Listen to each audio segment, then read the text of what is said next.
Blunders. We've all made blunders over the chessboard, right? The most common reason for a blunder to happen is when you play fast, when you play too fast, when you make a move too fast.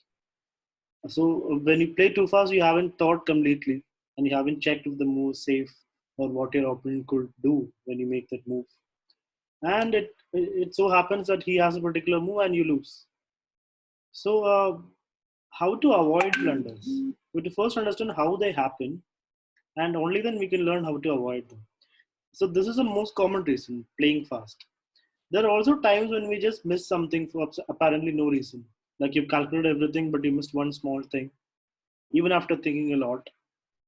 It happens. Blunders happen, and we move on, right? We learn from them. If there is a common pattern for the blunders, we have to understand what it is and correct it. So in this video, I'm going to show you two positions where the winning side, the winning player, made a huge blunder and lost the game. Lost the game in the next few moves. In this position, black is up by a rook. Black has a rook, two rooks, a knight, and a queen. White has one rook, queen, and bishop. Black is also up by a pawn, basically. And here, the rook is attacked. White has just attacked the rook. So probably the rook should move somewhere safe, right? What is a good square for the rook? Rook to e5 would have been a good square. Correct? This would have been fine. Attacking the queen. And when the queen moves, you can just exchange. And then take the knight out and then take the rook out. In this game, Harsh played rook c5. You can see why he played that, because he wants to play queen c1 checkmate. But the problem is he did not check what his opponent could do in that move. Before playing this move, you should check what your opponent can do. Expect the next move from your opponent.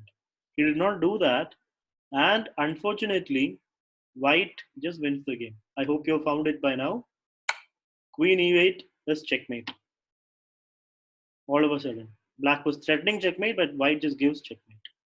The square is covered by the bishop, right?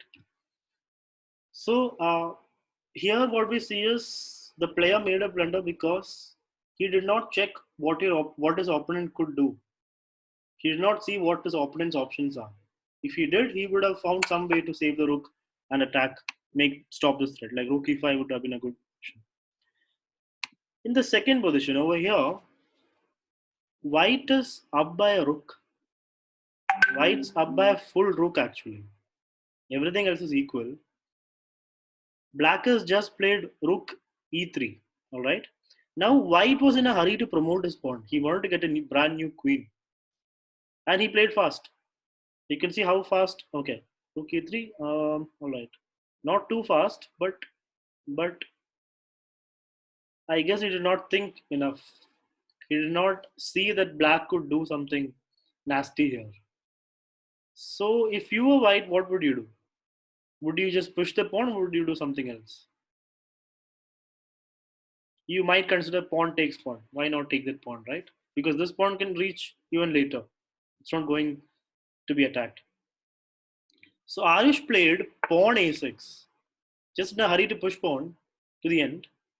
But then comes a very nice checkmate. To Arish's surprise, Srijan plays pawn g3. And there is no way to stop checkmate. Of course, king cannot take it because of the rook. So king goes back. And now rook e1 is checkmate. In a position where he was up a rook and a pawn that's about to promote, he got checkmated in two moves. So this is how easy it is to lose games. And to avoid such situations, when you have a lot of time, use that time to check your options, make sure your move is safe, make sure you're seeing what your opponent could do, check your opponent's plan, and always take time before you move. Even if you've calculated something beforehand, like one move back, still when it's your turn, you need to double check everything, because one blunder can cost you the game. And a 1-0 on the on the results has turned into a 0-1 for Arush because of this. So blunders happen mainly because of playing fast and not thinking properly. And to avoid them, play slow, think more.